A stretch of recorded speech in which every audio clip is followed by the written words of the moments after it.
When and when not to use a tippet on your leader line for saltwater fishing. Hey, everybody, Joe Simons, like Diamonds, got Luke Simonds. What's up, dude? Yep, just ready to talk more fishing. Yeah, this was your idea. Every week we essentially get a lot of these ideas from questions that we hear in both our Insider Club. So we have a really awesome community, new posts going up every few minutes now. And we also have obviously a lot of people on YouTube if you're watching here on the podcast or on Facebook, Instagram, etc. And a lot of questions come up. You can imagine some we answer there, some we've already have content for. This is one we haven't really covered. And someone had mentioned, like, hey, when should use a tippet? And, there's still a lot of confusions about leader line. We've obviously done a lot on mono versus fluoro and mono leader line, versus just generic mono line. And there's a countless videos we've done on that. But we haven't really done anything about, beefing it up or tippets, et cetera. So talk about the question, maybe where the confusion is first, Luke, kind of the problem, if you will. Yeah, and so this is really a more advanced type of leader. So it's really for more advanced anglers who are specifically trying to catch just the biggest fish possible on basically with lures, right? Especially in areas with high pressure. So where I find the biggest benefit if I'm fishing in areas like Tampa Bay, Charlotte Harbor, just areas that have a lot of pressure, where it's not needed, or areas like where we were just fishing last month over in Louisiana, we could have been using an 80-pound leader, and those redfish would have still surely struck. But in those high pressure zones, those fish they're just more wary. They're just more anxious. If anything is somewhat not normal, and they can pick up on it, they're gone. Or maybe they don't spook off, but they're just flat out knock and eat. I think we've all been there. You see some snook or redfish, and you take a lure in front of them, and they don't move at all. They don't react at all. That means they already know something's wrong, and they're flat out knock and eat no matter what it is, even if it's live bait put on their nose. So this bite tippet is really for the leader section, and I now do it for anytime I'm fishing. Again, pressure zones like Tampa Bay, Charlotte Harbor, I use it now like 100% of the time because it flat out helps catch more fish. And the core premise is to make sure that our lines at every basically every inch of our line is as thin and less detectable as possible. In many instances, fish actually feel the line before they even see it. So this whole assembly is basically having the leader line within the first 6 to 8 inches of the lure, have that be stronger than everywhere else, because this is the section that needs to be beefed up the most, especially those of us like to catch snook. If a snook gets the lure and starts rubbing their mouths on your line, game over, and you're going to lose it. But it's very rare that the abrasion happens more than 6 inches up. So it's really just that the bite tippet is really just that last little section of line to have a beefed up lure, because we call it the business end. That's where we need the protection, and then everything else is all about being as thin as possible while having enough strength to not get broken off. Yeah, there was a company called Spool Tech, still around, and they started in Florida, and they did something similar, but they put the tippet, if you will, it ended up being wire inside of the lure. It's pretty smart because they had a lot of people in Florida who were going after those, you know, monster 40 plus inch snook that are usually going to be around structure, and even tarpon that have really rough mouths as well. And so it's same premise. It's, hey, what's the lowest, mono or floor, doesn't matter, leader line that we could use to tie into this lure. And then when it hits a certain amount of pressure, that wire that's internal, like on a little spool, essentially spool tech, it actually then shoots out, and now you have a small gap of wire that is impossible to break. But had you just gone with wire straight to the lure, the snook would have, especially a big snook like that, they're smarter, they would have seen it, never eaten it in the first place. So it's very similar. It's a whole lot cheaper, and those lures are $20-$25 a pop, to have that technology inside. This is just a different way to do it with pennies, or probably less than pennies, because 6 inches of mono is nothing. And I guess Deeks was one that we'll give credit where credit is due, kind of one of the first people that really was using this. And I think, we called it Dirty Deeks for a little while. So if you've seen this before, so it sounds familiar. We did a video a long time ago on just on how to tie the Dirty Deeks leader rig. But it is so smart. And we fish with Deeks now many times, and he always has the same setup. Yeah, he's anytime I get the chance and honor to fish with somebody who's just abnormally good at catching big fish, that I'm always paying even more attention to what they're doing. And yeah, I noticed yeah, Deeks was doing this for, and he was doing it for live bait, more for live bait, and just again those big 40, 50 inch snook that he's catching. They're again they're not stupid. And so I saw him doing that. I was like, hey, what's the point of that? And just explained to me. I was like, oh man, that makes total sense. And so I started doing it with lures and noticed a significant increase in both quantity, but most of all, quality fish. I'm now no longer spooking as many fish. And so I'll show you as far as just the abrasion. I found one of my leaders, and this is one. I guess you can't really see it, but the last 2 inches, I caught a snook on this, and I never retied. But the last 2 inches of line is it basically looked like sandpaper wrecked it. This is I don't know if you can see it or not. Above that 3 inch mark, this line is perfect. It's not damaged at all.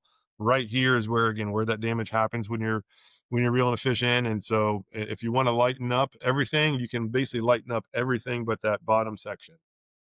And even same thing for tarpon. I was experimenting. I've really struggled with tarpon on the beach, to the point where I've literally never caught one. I always catch my tarpon in the bays, and where going down the beach with my father-in-law and end up seeing some tarpon, and I grabbed the prawn lure, and I had a 30-pound leader that I was doing for some reef fishing, and I just put a 60-pound bite tippet on the end of it and ended up jumping two tarpon and landing one of them. And he was using crabs. Like we actually had live crabs too, and the lure actually outperformed the crabs because I was able to cast farther. Right, I had that thin line so I can cast farther. The line was thinner, so the fish couldn't detect it as much, and I actually landed the fish because that back section was 60 pounds, which was enough to not get broken off. Had I done a full 30-pound leader, I would have lasted like two head shakes, and that fish would have been gone. So I am a true believer in this. Again, we call it the bite tippet, the tiered leader approach. That being said, it's definitely not a requirement, but it is. I've had multiple times, like when I was testing it out, I would have one rod that would have the lighter line with the beefed up bite tippet, and then other rods with the normal stuff. And sometimes I'd be using that rod, right, the lightweight rod. Other times I'd give it to somebody else, and almost always whoever was using that setup with the lighter line, except for the bite tippet, that person was catching the biggest fish almost always, or at least the most fish. I don't remember any time where that setup got beat on both those metrics. So Speaking of out fishing people, so I'm curious, you kind of went through it too fast. So you're fishing with your father-in-law, you outfished him with lures over his live crabs. Did you give him the look? the look, Yeah, the look like, yeah, not only do I got your daughter, I'm a better fisherman than you. I wish he was actually guiding me. So he was manning the trolling motor to get me in a position. So it was a team effort. Okay. Yeah, I give my father-in-law that all the time. I hope he's not listening to this, but I give him that look. Like, Yeah, yeah. Again, and it's not many people do it. And it's something that that those obviously we've been teaching this to our members. We have the fishing school. So if you haven't gone through the fishing school, highly recommend doing so. It's segmented by skill level, and there's beginner, intermediate, and advanced. And this tiered approach isn't mentioned till the advanced section. And it's really not that much more complicated. You just have to learn one more knot, which is like yeah, it's and super easy. let's do talk about that Yeah, too. Not just the knot that you use, but what's the rest of it look like? Because I think that's part two of the question we get a lot of times. Hey, how long do I tie my leader? What pound should I use? yeah. Cool, you got 60. Do you go 60 to 40, 60 to 10, 60 to 20? Let's talk about the whole setup and when you would go with a different size line, mono versus fluoro, all of that. Yeah, so I'll start with the easiest, mono versus fluoro. I just recommend normal mono. I actually recommend against fluoro, especially for those going after snook or tarpon. I've done a lot of tests on fluoro, and I started doing these tests to prove how much better fluorocarbon was than mono, because that's what I used to recommend. I used to believe all the hype on mono that it was stronger, Fluor invisible. Or sorry, the hype on fluoro that it's fish can't see it. It's stronger. It's more abrasion resistant. So I built a test assembly to test the abrasion, and I have a knot strength test to test the strength. And as far as abrasion, which is generally when I was losing snook, it was almost always that they were doing their head shakes and they were chewing through the line. And I was shocked at the first time I did head to head mono versus fluoro, and mono won, and to the point where I thought I'd messed up the assembly. So then like it's one, basically do one side versus the other, and so okay, maybe I put the wrong sandpaper on, so I switched. Right, I switched from fluoro, put it on the mono side, and mono on fluoro side, and the mono won again by the same margin. Like it wasn't even close. And this was a 20-pound mono versus a 20-pound fluoro, and then I was just shocked. I was expecting different, and then I realized that okay, the mono line is a little bit thicker than fluorocarbon, so let me equate the diameters and then redo the test. And so I got a 20-pound mono versus a 25-pound fluoro, and the 20-pound mono crushed it. And I did the same thing with the 15-pound mono versus a 20-pound fluoro. The 15-pound mono won every time, and by a significant margin. So for abrasion strength. yeah, for abrasion. And for knot strength, it's actually fluoro is slightly stronger, but until you get any sort of nick, and once there's a nick, the fluoro loses its strength. And another test I did is I did a pull test where I would put tension on the line and then untension it, tension on line, right? It's kind of simulating, catching fish or getting stuck on the bottom where you almost break off, but not all the way. And the mono didn't degrade as it got stretched and unstretched, but the fluoro did significantly, like by over 20% in some cases. So if you are using fluoro, which I don't recommend, and you get stuck on the bottom where you get to the point where that line almost broke, don't keep using it because it's much weaker than it was to begin with. But it save you a lot of hassle. I recommend just don't use fluoro at all, and a lot of money. So as far as the another topic is the length of line. It's all situational. I usually go with I start with around 30 inches, and then I'll redo it when I get down to about 18 plus or minus. So that whole range seems good. You basically want enough to And does that include the tippet or without tippet? Or that's total, yeah, total leaders. And the tippet's the last 6 inches. And it could be longer. And if like especially in docks, basically monofilament line is more much more abrasion resistant than braid as well as fluoro, at least per the testing that I was doing. And so I'm fishing around docks where there's a lot of hard structure, then I'll go with a little bit longer leader, knowing that there's going to be pretty good odds that a fish is going to get me wrapped up.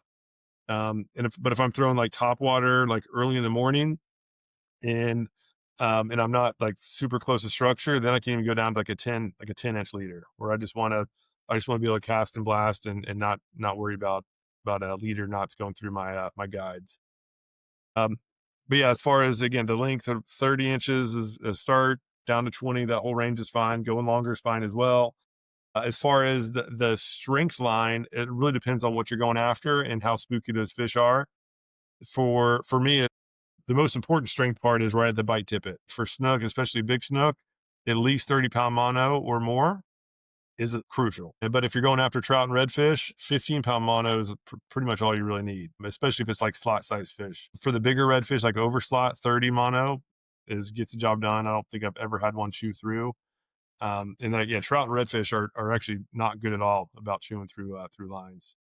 So, and then on the main part, I usually go down by half, plus or minus. So if I'm using a 30-pound bite tippet, then oftentimes I'll go with a 15-pound main leader and then down to like a 10-pound braid type thing. But again, that's really situational and obviously go up and down as needed. Yeah, one interesting, like when I first started realizing the power of this thinner line, it was when, actually, Joe, we were fishing in Tampa. It was during the summer, and we found the bay. We were fishing out of like that Ruskin area, and we found some little coves, and there's a bunch of redfish there, and they were super spooky.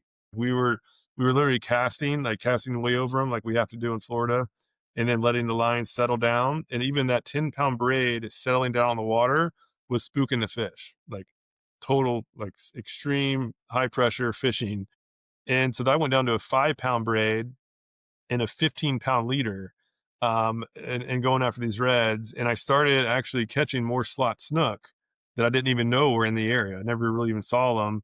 But now that with that thinner line, those snook, like that black line they have on their body, that's all about feeling, just feeling things in the water. And so if that snook can feel something moving that's 30 inches long, and it's, and it's a 24-inch snook or whatever, they're, they can be alerted, and just going down that light line actually helped me catch more fish. Granted, again, now if I know there's snook in the area, I'll use that bite tippet. I'll still go with the 14 pound, or sorry, the 15 pound main leader, but I'll have that 30 pound at the end. And it doesn't seem to, even if they see this or feel it, the fact that it's only 6 inches, even if they recognize it, they're not scared because it's smaller than them. They're not, fish aren't intimidated by something that they can easily put in their own mouths. So again, and that's what I learned from Deeks too. Like he does when he's doing live bait, he'll have like a 50 pound bite tippet in many instances, and like a 15 pound main line, just so that he can make sure that when he does hook up, those fish don't chew through. All right. So I don't think you've said the knot yet. The knots you're using in this. Okay. Yeah, and Right. again, I'd be lying if I said there's one knot that you use and all the others are terrible. Just the ones that I use, I've done a good amount of testing. So the knot to connect my braid, I guess you probably can't see this. So the knot to connect my braid to the top of the leader is the FG knot. This is the thinnest knot possible for braid to mono, and it's shockingly strong. I've done a lot of knot contests, like a 10 pound braid connected to a 20 pound leader is going to break at 20 pounds or more almost every time. Shockingly strong and super smooth. And I trust it now enough where I cast it through my guides almost every cast. So you can shoot it through the guides, and it's again, you can see it's barely has any protrusions to hang up on the guides. The next knot, as far as the mono to mono knot, I'll show that one here. This is thin. This is called So the if you're blood knot. listening, this is the leader to the tippet. Yeah. Yeah, this one's called the blood knot, and you can use the double uni. A lot of people use the double uni. I'm sure there's others, but the blood knot has been the best that I've used so far. It's almost like a fisherman's knot, like a normal clinch knot, tied on both lines. The trick though, there's some kind of shortcut ways to tie it that I actually don't really like. When you're tying from a thinner line to a thicker line, whether it's mono or fluoro, they work the same. When you do on the thinner one, you need to have an extra twist. So I do 5 twists on the thin side, and then I do 4 twists on the thicker side. And if you want to see this, if you're familiar with the blood knot, you'll understand what I'm talking about. If you don't, you just go to like search for Salt Strong blood knot, and there's a YouTube video that shows very close up exactly how to tie it. It's super easy. The macro benefit is that number one is it's actually stronger than the double uni, according to the testing I did a while back. But more importantly, it's more streamlined. So those tags they come out in the middle of the knot, whereas the tags shoot out of the top and bottom. And so if you don't cut that tag completely flush on a uni knot, you're going to be hanging up on weeds. It's just going to get in the way. Whereas the blood knot is just smoother. Both of the ends are at the narrowest point of the knot, so it's more like a cone. And then I trim those tags super close. I'm twisting it right now for those watching, and like you can't even see the tag sticking out at all. And I've never had one pull out while fighting the fish. And then down to the lure, I'm using lures like almost 99% of the time. And whenever I'm using lures, I'll use a loop knot. This one's called the non-slip loop knot. Same thing. It's streamlined. It's easy, and that tag again, as you can see, points back towards the lure. Just helps make sure that it's just one less thing that grass or any sort of floating debris can get hung up on. So, and again, in the fishing school, actually, I recommend just go to the fishing school in that advanced section. There's a lesson on lines and knots, and it shows how to build this whole thing. It's super easy. Like once you do it once, it's a breeze. And a benefit of it is for those who actually like the FG knot, but you don't like having to retie the FG knot on the water. When I'm using the bite tippets, I now can get more bang for the buck on my leader. So I rarely ever have to retie the FG knot. I can't remember the last time I've tied the FG knot on the boat. I just tie it before I go. And then, after some fish, I start with about an 8-inch bite tippet, and then I'll just trim that down a few times until I get that down about 4 inches. At which point, I just replace the bite tippet And now I can do that again. So I can catch a ton of fish and have a bunch of reties without having to change the main leader, without having to do that FG knot, which takes a lot longer. Because these blood knots after practice, like you'll be doing it in like 20, 30 seconds. It's super. And So you like the blood over the double uni, huh? Just for those yeah, couple. stronger and more streamlined. But I think the double uni is probably is definitely the most popular knot. And but I have yet to find a situation where it's actually the best choice of them all. So it's like I don't use the uni knot for anything anymore, whereas I used to use it all the time. The FG just crushes it for braid to mono, and this blood knot give the thinner line one more twist. It's thinner and stronger. Cold-blooded. Yep. Cool. Well, that was kind of the big topic here we wanted to cover. It's come up a ton. Yeah, if you want to see some of those videos, obviously, look up blood knot, salt strong. I think it might have been a cray loop knot, or is it the non-slip loop knot, or Same, it's they're the all in the same fishing. thing. Okay, Yeah, they're but it's actually all the in the same fishing. name. Yeah. Yeah, and even on the loop knot too. Yeah, so just another advantage I forgot to mention when targeting snook, reds, trout, flounder, which are all structure-oriented fish. It's very rare that you're not going to get snagged. Like if you're fishing close enough to structure to catch as many fish as like per hour as possible, you're going to get snagged on the bottom. It's not if, it's a matter of when. And again, the benefit of this setup is that if you do get stuck on the bottom, now you can have a 30-pound strength at the lure without ever having to worry about your top leader line not breaking. So if you do get stuck on the bottom, you have to break off. Now we've purposely created our weak point, which is at the bite tippet. This blood knot is now going to be the weakest point in the assembly. So when you break off, you're going to get all of your main leader back. And then to get back in action, just simply tie that blood knot real quick, tie on a lure with a loop knot, and back in action. Versus before, if I was using a 30-pound leader and a 10-pound braid, if I got stuck on the bottom, I'm losing my entire leader assembly. Now I'm having to tie the FG knot on the boat, which is a huge pain in the butt. Or my wade fishing, even worse. That FG knot's a huge pain to tie while wading. As I mentioned before, like since I've been using this leader assembly, I can't remember the last time I've tied up a FG knot on the boat on the boat or If you didn't have the tippet and you didn't have a super heavy leader line, wouldn't the loop knot be the weakest link versus a properly tied FG? no, I mean if it's a 10-pound braid and a 20-pound leader, then absolutely. I get my 20-pound line back all the time, my leader line. But Yeah, if I that's what go I up to a mean. 30, now you got a 30-pound leader against a 10-pound braid. Granted, sometimes it does work, but it's not a guarantee. If I have if I have a 10-pound braid, a 15 mainline, like a top leader, and a 30-pound bite tippet, that 15 leader is going to break at the blood knot. Like that blood knot's going to break every time. Like it's Makes almost sense. impossible for the FG to fail because that blood knot on a mono line that's not over 2x the strength. It's gonna be the weak point. So I used to always be about I got to get the strongest possible thing everywhere, and now it's okay. Now I started being strategic. Okay, I purposely want my weakest point to be at the most efficient place possible, knowing that as long as I have my drag set properly, I'll never have a fish break off because the drag is going to make sure it doesn't. The only time this comes into play is when we get snagged on the bottom, and our only chance is to power off or break off. And that again, if we're fishing close enough to structure to maximize results, that's going to happen fairly often.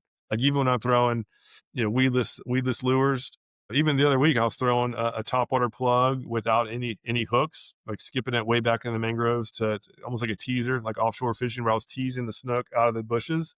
Even the lure with no hooks at all was getting snagged because that lure would hit a branch and start doing the death wrap. So if we're fishing close enough to structure, as close as we should be to structure, there's going to be situations where we have to break off, and might as well optimize the break off point. And again, all this Strate- is in that advanced section of the school. Strategery, Strategy. lockbox. What was his other one? I was trying to look it up. I can't remember the lesson now. Something of evil. What was Dana the other? Carvey, I believe. Yeah, I'll have to go watch it now. If anyone knows, put it in the comments.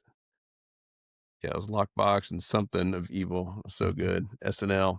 Cool. All right. Well, yeah, definitely. If you guys haven't, we talk about it quite a bit. And I know not everyone knows about it, but fishingschool.com. There's beginner, intermediate, advanced, incredibly helpful. I mean, if you just watch all that, you'll know more than 90% of the people out there in the water.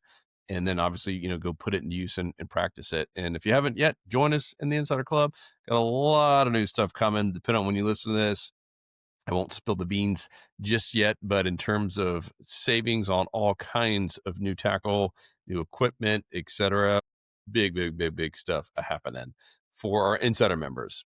Our goal is that you save money, enough to at least pay for your dues and save just a ton of time with our app and our coaching and all the education, etc. And our community, doggone, just so helpful. And now the chapter meetings that are happening every month, in most major areas from now Texas up to North Carolina. Really, really, really cool. So check all that out at community.saltstrong.